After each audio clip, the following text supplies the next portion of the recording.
Bueno, muy buenas noches. Bienvenidos, clase de Zohar, Parshat, Nitzavim. Espero nomás solo una nota de pie de página. Albano, si se llega a cortar o no se escucha bien, avísame y interrumpime y hablo por teléfono.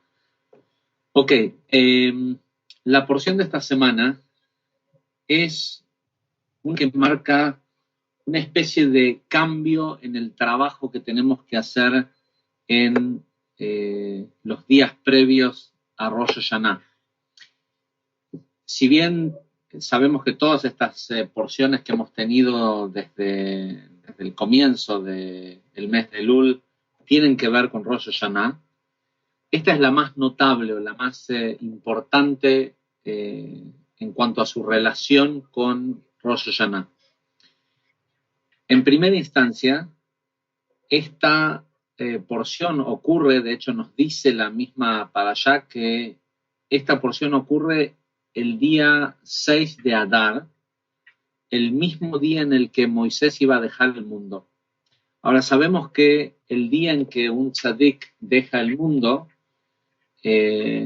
durante las 24 horas previas y después el día precisamente en el que deja el mundo, y este es el caso de Parashat Nitzavim, ocurre justamente junto con, en el mismo día en el que Moisés deja el mundo. Dijimos que en primera instancia, de las primeras cosas sumamente que ocurre en el día en el que Moisés deja el mundo. Y sabemos que el día en el que un tzadik deja el mundo, se revela toda la luz que esa persona reveló durante toda su vida y se mantuvo oculta, toda queda expuesta y queda revelada en el día de su muerte. Ahora, podemos imaginarnos que si generalmente la mayoría de lo que un tzadik hace es oculto, y eso es lo que lo hace en realidad un tzadik, es casi impensable imaginarse si lo expuesto y lo obvio de Moisés es haber entregado la Torá, todo lo que leemos en todo lo que Moisés reveló en su vida que nosotros conocemos, tiene que ser una parte que es menor a todo lo oculto. Y de hecho es fácil de entender que eso pueda ser así porque en realidad la Torá no cuenta las acciones diarias de Moisés, solo cuenta determinados eventos que ocurrieron, sobre todo aquellos en donde hay esta interacción entre el Creador y Moisés, solo para que nosotros recibiéramos este aspecto de los mandamientos y de la Torá y de todo esto. Con lo cual, parte de la energía que se revela en este Shabbat y en esta Parashá es la de la Ilulá, o el día del festejo, el día en que Moisés dejó el mundo, que es una de las revelaciones más grandes de luz que han ocurrido de mano del hombre, ¿sí? en la historia del mundo. Ahora bien, ¿cuándo ocurre esto? La porción empieza diciendo, en la porción de Nitzavim, empieza diciendo, Atem Nitzavim Ayom, Kulhem Lifnei Hashem. Dice, están todos de pie, están todos parados, y incluso Nitzavim es una especie de estar parados, pero como decir cuando uno dice levántate y anda, levántate y protesta, es como estar cuando los pueblos se levantan, ¿sí? No digo se levanten en armas, pero cuando uno está parado, pero no simplemente lo contrario a estar sentado, sino cuando una persona está parada, firme, ¿sí? Está de pie, en alto. Dice, Atem nitzavim hayom, kulchem lifnei Hashem Elokecha. Dice, están ustedes hoy, en este día, parados, frente a Yudkei Vavkei, su Dios. Y Rabbi Nachman de Breslev comenta que esta expresión están parados frente a Dios este día, la razón por la cual dice Nitzavim Hayom, en este día, es porque se refiere en realidad no al momento en el que Moisés murió, al día 6 de Adar, en ese día, no es que ese día estaban parados frente a Dios, sino que esta parashá se refiere al momento en el que la gente llega al día de Yom Kippur. Ahora, nosotros sabemos que en el día, o por lo menos cuenta el Zohar del proceso del día de Rosh Hashanah, no sé por qué creo que dije Yom Kippur, pero no es Yom Kippur, es Rosh Hashanah. Lo que el Ari nos cuenta respecto a al día de Rosh Hashanah en Shara Kavanot, que es donde se explica con mayor detalle la intención con la que la persona tiene que estar haciendo las conexiones de Rosh Hashanah, y que deriva de lo que el Zohar nos cuenta de cómo funciona el proceso de Rosh Hashanah. Yo no sé si del lado de ustedes tienen el micrófono cerrado. Fíjense si pueden cerrar el micrófono del lado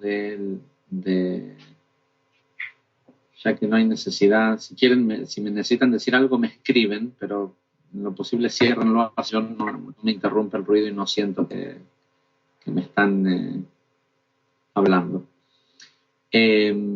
Lo que nos cuenta el Zohar y el Ari es que la persona está parada frente a un acusador, no que está parada frente a Dios. Dice que cuando llega Rosh Hashanah, las puertas del juicio se abren y que cada persona, todos los seres humanos individualmente en el mundo son juzgados y que en definitiva se paran frente al ángel acusador, que viene a hacer las veces de fiscal, y este fiscal tiene en su posesión el alma de la persona que se la quitaron durante los últimos días del mes de Elul y la tiene como prueba, ¿sí? O la tiene como... no como prueba, la tiene como una especie de caución o como una especie de fianza, ¿sí? Un bond, no sé cómo se dice cuando una persona sale bajo fianza. Generalmente la fianza que le ponen es muchísimo más dinero de lo que él puede pagar, entonces saca un bono que sirve, que es una promesa, una deuda o una cantidad tan grande de dinero que esta persona no se escaparía del juicio porque tiene que ir a recuperar ese pagaré. Lo que hace el ángel acusador es que sostiene al alma de la persona, la tiene en custodia y la tiene como una especie de garantía para que la persona se presente al juicio. Y la mayoría de las personas del mundo no se presentan al juicio, porque la mayoría de las personas del mundo no conocen la tecnología de Rosh Hashanah. Y después hay un montón de otras personas que se presentan al juicio porque conocen lo que es Rosh Hashanah, me refiero a la mayoría de los judíos del mundo, y se presentan a Rosh Hashanah, pero se presentan al juicio, pero se presentan sin abogado, se presentan sin alguien que los defienda. Ahora, el defensor es el shofar, y el defensor es el shofar, y el shofar depende de alguien que lo sepa tocar, y depende de la conciencia de las personas mientras se está tocando el shofar, y de un montón de distintos requisitos para que ese abogado te sabe eso. Ahora, obviamente, la intención que la gente vaya a Rosh Hashanah y más que nada que entienda el valor que tiene ir a Rosh Hashanah. Me refiero a las conexiones, no necesariamente a las cenas o todo lo demás que son apoyos, pero que no es la conexión central. Y sé que hay gente que a quienes les pareció que a lo mejor el costo de las conexiones de Rosh Hashanah es mucho.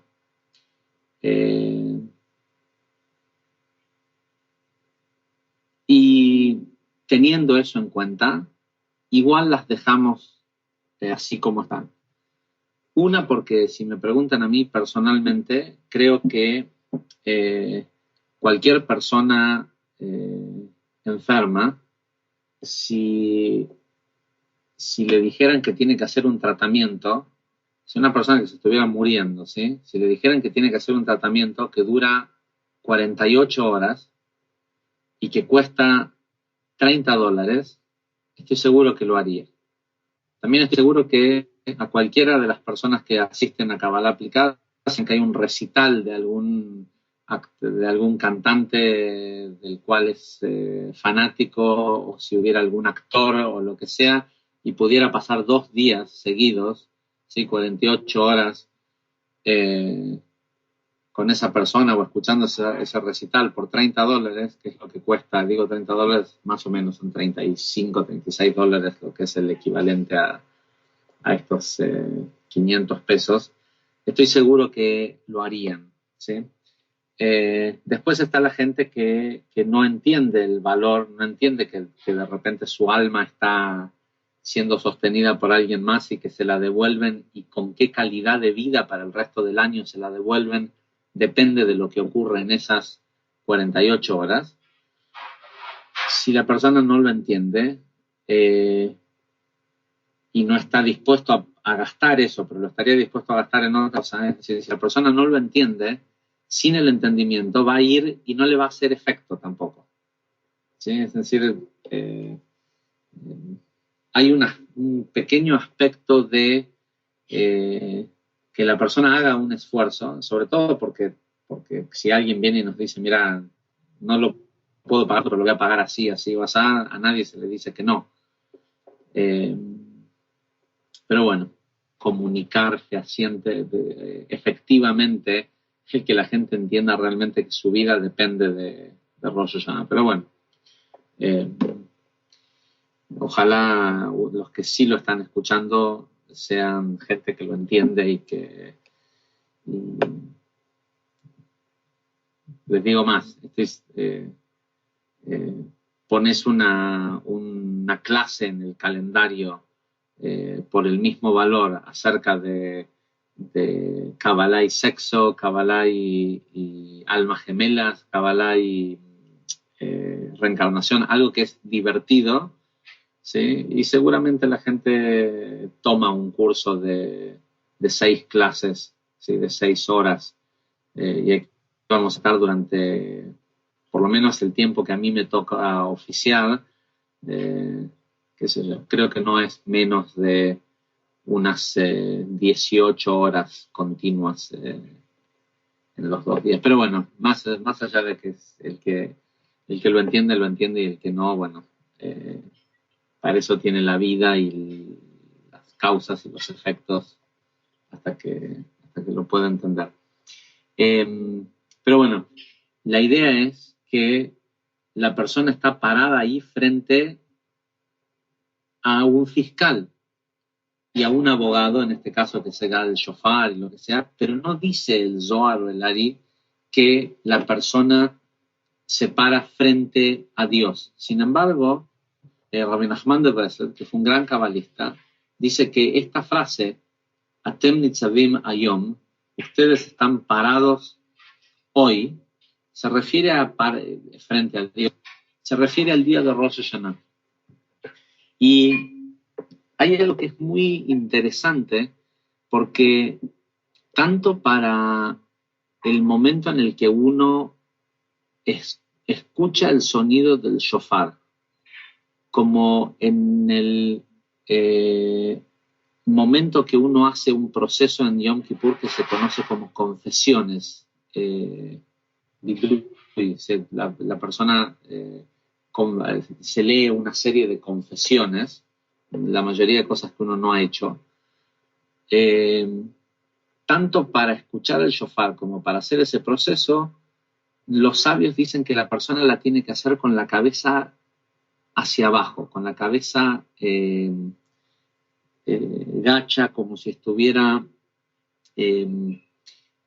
avergonzado de haber hecho cosas malas, o como si, sí, que no tiene que estar parado como con una posición de altanerismo, ¿sí? Porque está siendo juzgado y está tratando de conseguir que la corte lo vea con buenos ojos.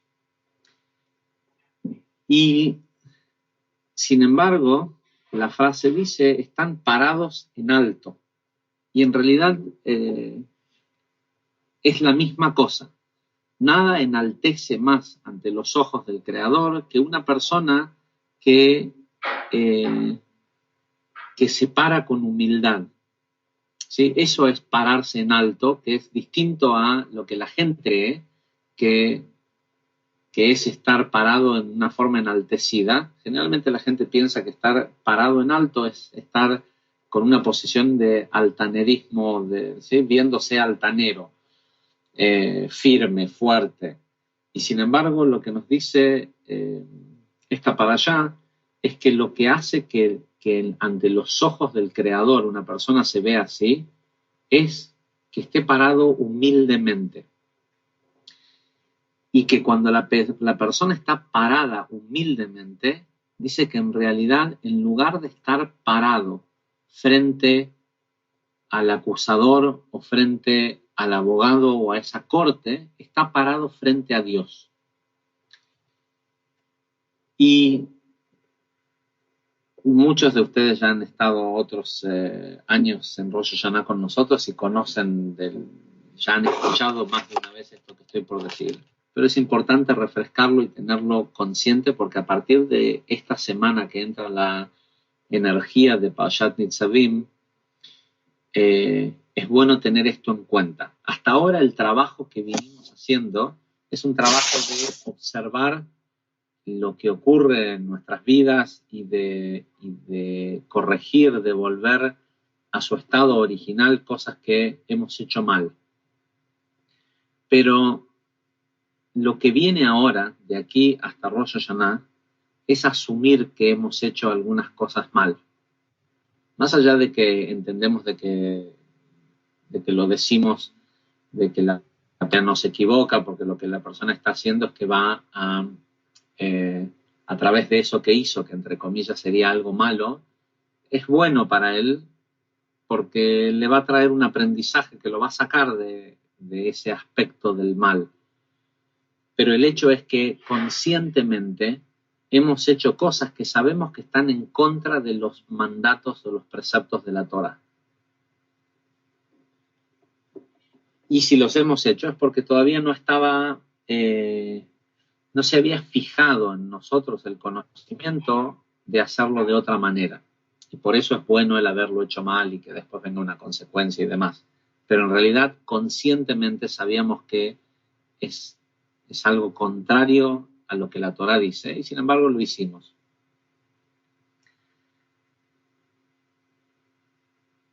En el esquema de la corte en la que somos juzgados en Rosh Hashanah, Dios hace las veces de juez. El Creador hace las veces de juez.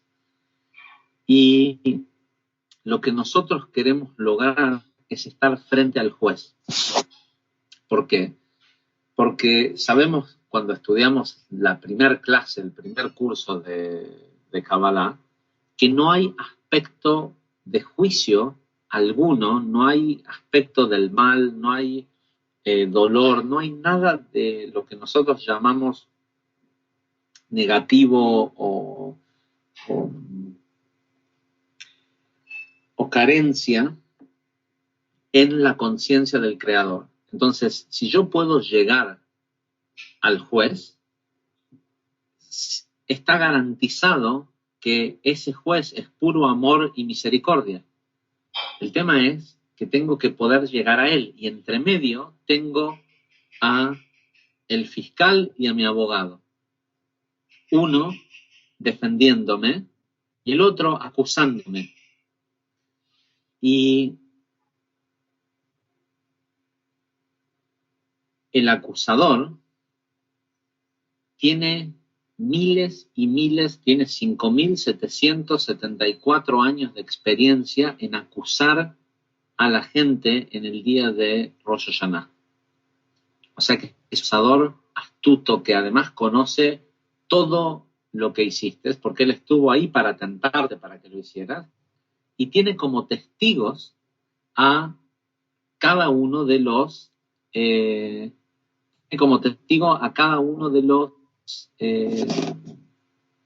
días del año de la persona. Entonces, y por otro lado, como defensa tenemos el shofar, con todas estas posibles fallas que puede tener en cuanto a cómo suene el sonido, a cuál sea la conciencia con la que estemos escuchando el sonido, todo un montón de cosas que dependen de seres humanos. No somos tan eficientes al hacer las cosas. La única forma de no atravesar el juicio, porque el veredicto de ser juzgado va a ser que también sepamos defendernos. Ahora, hay una forma de no atravesar el juicio, de que en el día de Rosh Hashanah, en lugar de que estemos parados frente al fiscal y al abogado, estemos parados directamente frente a Dios, y eso es declararse culpable.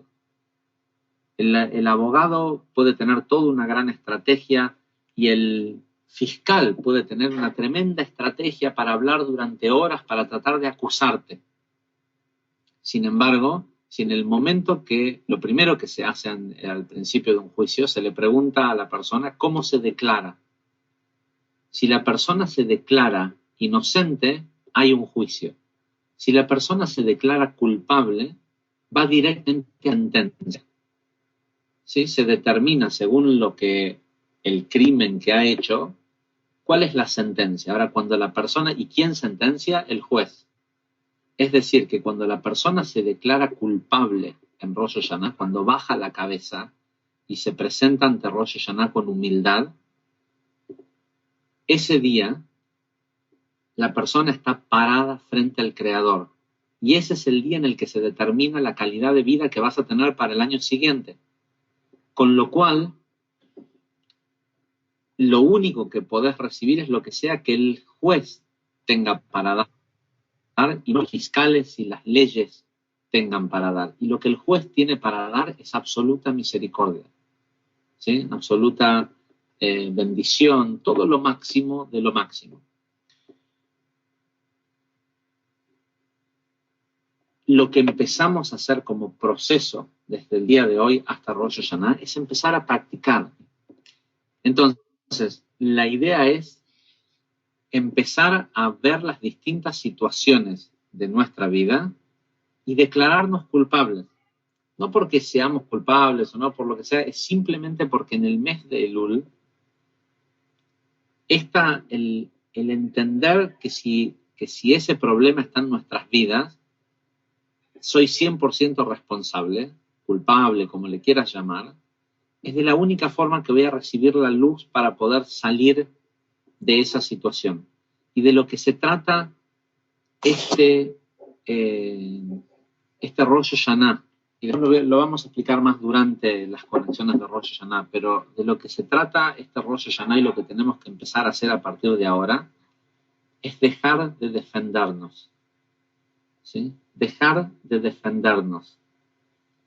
Y cuando digo dejar de defendernos, me refiero no a que cada vez que alguien te dice, vos decís lo contrario, alguien te dice algo, vos decís lo otro. Hay gente que sistemáticamente son personas contrariadas o controversiales, ¿sí?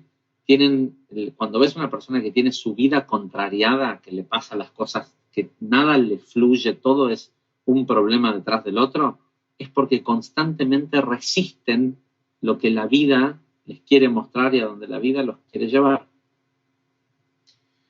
¿Por qué? Porque ellos saben mejor, ¿sí? They know better. Ellos saben qué es mejor. Ellos saben mejor que la vida, mejor que el planeta, mejor que Dios, mejor que todos, ¿sí?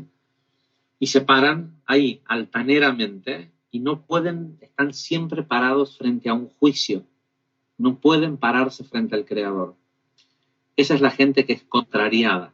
Y la gente que contradice constantemente, que tiene esa manía de uno dice blanco y ellos primero dicen negro, aunque después vayan a decir blanco, pero tienen ese autorreflejo de defenderse ante todo. Tienen un personaje y de lo que queremos deshacernos este Rosh Hashanah es de ese personaje que no somos nosotros, sino que es una coraza o es una defensa para aquellas cosas a las que les tenemos miedo. Ahora, sigue lo que y es increíble porque no hay otra para allá, pero esta primera fase es la que, como siempre, ¿no? Todo está concentrado frente a esto. Siempre todo está concentrado en la semilla. Y en esta semilla tenemos esta idea de estar frente a Dios. Ahora dice, en este día, ¿sí? El día de Rosh Hashanah, están parados frente al Creador, o dice frente Lifnei Yud Kei Vav Elokeihem, ¿sí? Frente a el nombre, Jochma, Binah, Zeranpin y Malchut, Yud, Hei y las letras Vav, Hei, que es tu Dios. Nosotros todo el año estudiamos del Ari, del Zohar, de un montón de lugares, cómo se hace para poder tener acceso a Jochma, Binah, Zeranpin y Malchut. Y lo que nos está diciendo esta parasha es que en el día de Rosh Hashanah vamos a estar enfrente de esto. Vamos a tener el tema ahí enfrente nuestro, a nuestro alcance. Y depende de nosotros que hagamos uso de él o no. El Ari nos dice cuál es la diferencia entre, no se los voy a explicar, no les voy a explicar los detalles de cómo llega a esta conclusión, porque es muy, muy larga la explicación, pero vamos a ir a lo que sirve, a lo puntual. En la segunda sección de las explicaciones de esta parashá del Ari, el Ari nos dice lo siguiente: hay dos tipos de copulación espiritual, en las cuales nosotros tenemos un cierto nivel de efecto o que afectamos. Hay dos tipos de copulaciones espiritual que ocurren o que son afectadas, que es cuando nosotros realizamos los mandamientos que el Creador nos dio. Porque obviamente esta parashá, si uno la sigue leyendo, va en el mismo tono de las que venimos leyendo desde Elul hacia acá, de que pongo enfrente tuyo el bien y el mal, la vida y la muerte, maldición y bendición, toda esta dualidad, lo que tenés que hacer y lo que no tenés que hacer. Y todo está basado dentro de la idea de para aquellos que cumplan o los que no cumplan los preceptos. Ahora bien, dice Lari, cuando una persona cumple los preceptos de la Torá, hay dos tipos de uniones o copulaciones que ocurren. Estas dos son la unión entre Abba e Ima, Jochma y Binah, y la unión entre Zeir Anpin y Malhut, ¿sí? Entre Yud Kei y Vav Kei.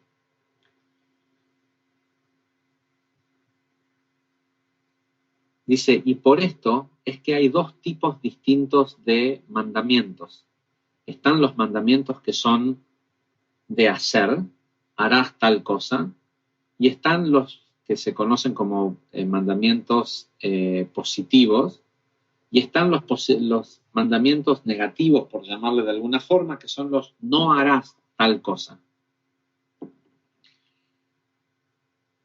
Los primeros, los positivos, el hacer, corresponden a Yud Kei, es decir, a Abba e Ima. Cada vez que una persona hace cualquiera de las 248 preceptos de hacer, los que dice la Torá, harás tal cosa, harás tal otra, cualquiera de estos 248 preceptos, cuando la persona los cumple,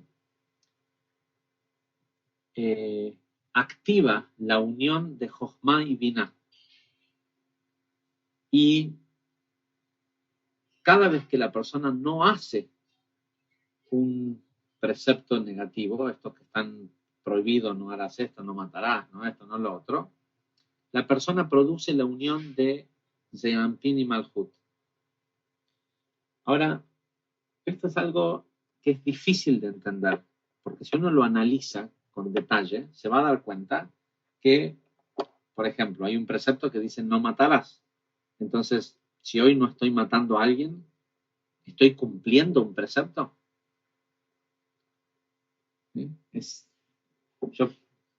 Está bien, hay muchos que dicen no harás esto, no harás lo otro, que nosotros no los hacemos porque tomamos la decisión de no hacerlo.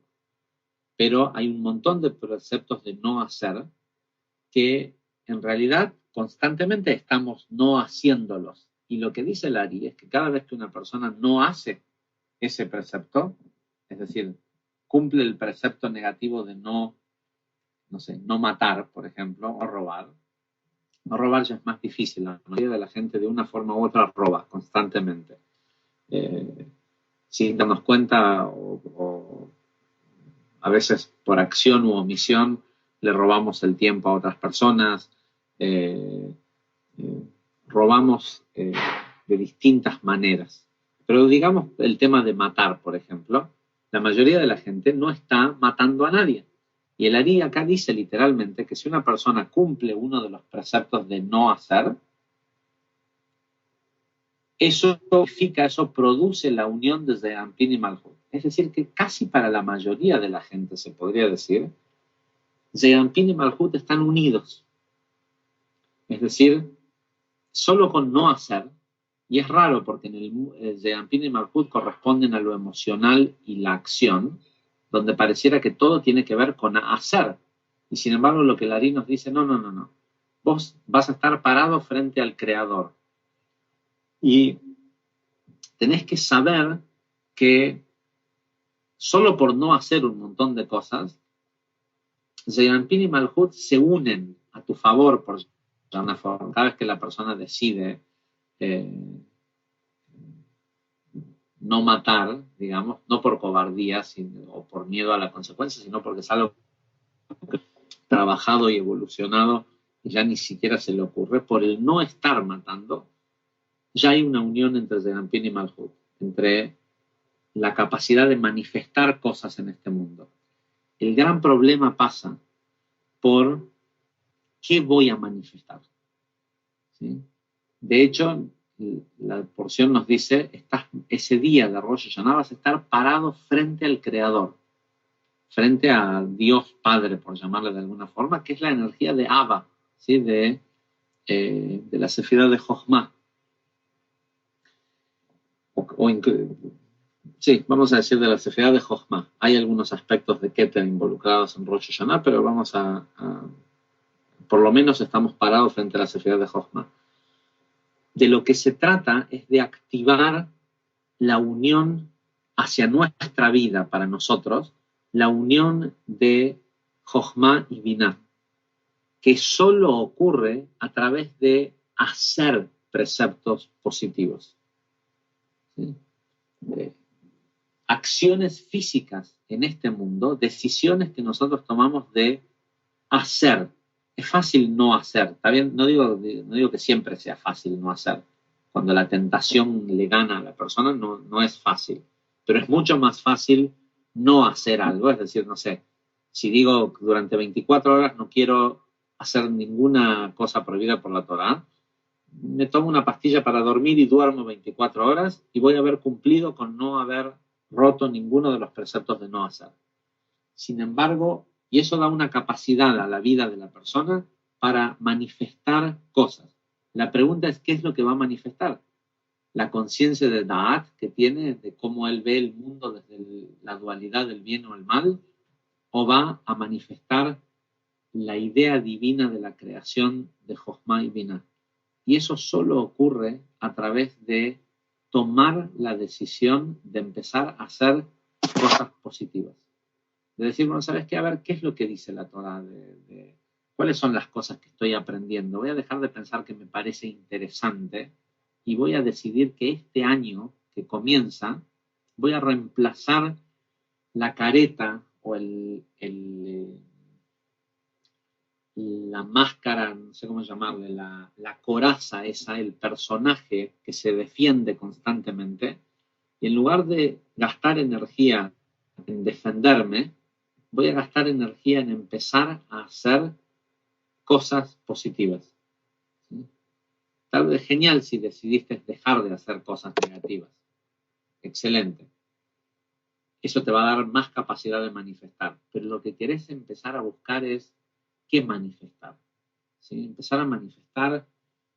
Y ojo que les cuento que últimamente me he estado dando cuenta que hay como una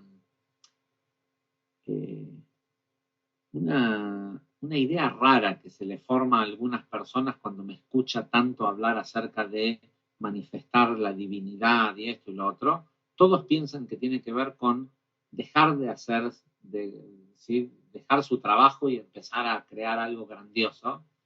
Y después se mandan flor de macanas. Y en realidad es muy probable que eso grandioso que tenés que precipitar sea a través de la vida que tenés hoy. De hecho, la razón por la cual a lo mejor esa vida que tenés hoy no te gusta tanto es porque no la estás usando para hacer nada grandioso o nada creativo. Y tal vez tenés un puesto en una empresa o en algún lugar que no es tan bueno, no es tanto lo que te gusta, y seguramente la razón del por qué es así es porque no servís para nada en ese lugar. Es decir, no estás agregando, cuando digo servir para nada, no es hacer bien o no el trabajo que ya te dieron, sino agregar valor a la creación, agregarle al mundo valor a través de lo que haces en ese trabajo. Entonces, si no le servís a la creación, claro, te la vas a pasar mal. Entonces, no necesariamente tiene que ver con renunciar, divorciarse y dejar todo e ir a precipitar algo grandioso distinto de lo que estás haciendo, sino es todo lo contrario. Lo que estás haciendo, hacerlo de una manera distinta y grandiosa. Y seguramente el puesto que vas a ocupar va a ser distinto, la remuneración va a ser distinta y la remuneración espiritual y la satisfacción que vas a recibir de hacer eso también va a ser distinta.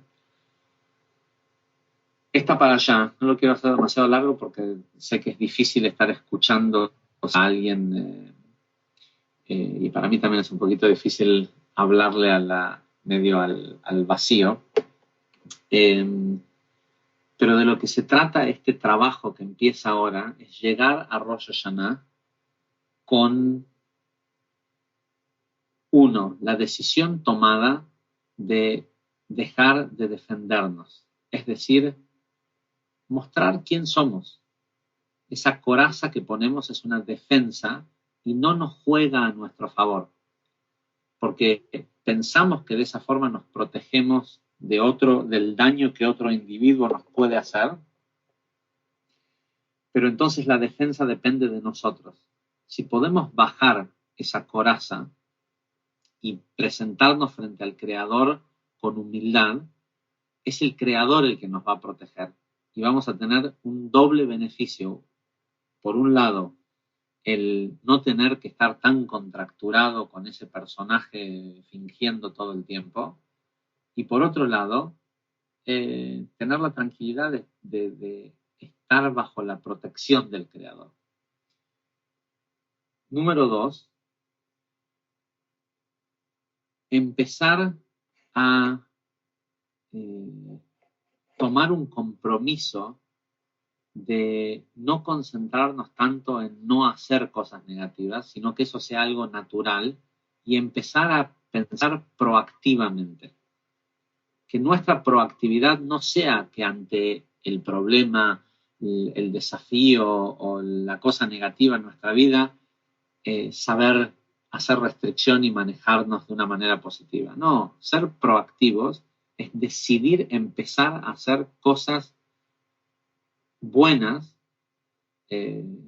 llámesele mitzvot, empezar a hacer, ¿sí? Dejar de restringir todo el tiempo nuestra naturaleza y, por el contrario, transmutarla y utilizar toda esa naturaleza para hacer de nuestra vida algo mejor. Creo que... ¿Cuánto llevamos? 45 minutos. Igual creo que el mensaje es claro y efectivo.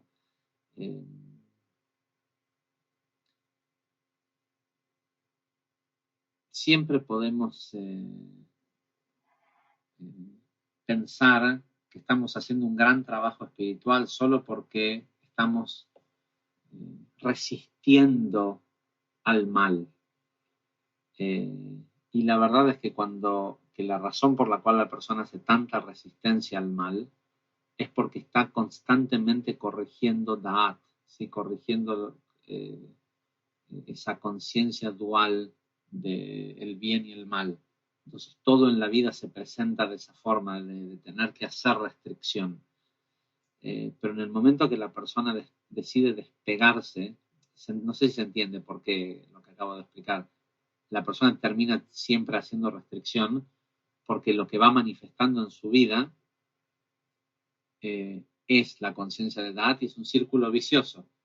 Eso le da ganas de hacer cosas negativas y restringe y no lo hace, pero en definitiva las ganas que tiene de hacer eso negativo vienen de que el intelecto que está moviendo la emoción y la acción es la energía de Da'at, del árbol del conocimiento del bien y el mal.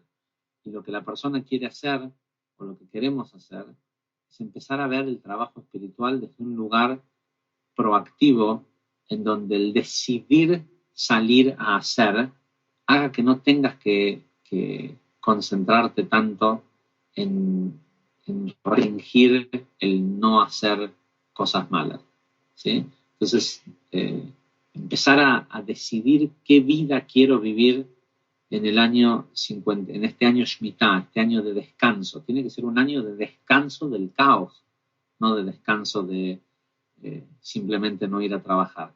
Y eso se logra tomando nuevas prioridades, decidiendo a qué uno le va a dedicar tiempo y a qué le va a prestar energía, ¿sí? A las caretas, a las defensas, a todo eso, o a un verdadero crecimiento espiritual, decidiendo cuántas horas por mes va a voluntariar, a cuánta gente va a ayudar, qué va a hacer por el mundo. Y garantía que la consecuencia de empezar a ver qué es lo que uno va a hacer por el mundo es una vida de descanso, es una vida absolutamente llena de trabajo básico, pero de descanso del caos. Gente, muchísimas gracias. Hasta la semana que viene.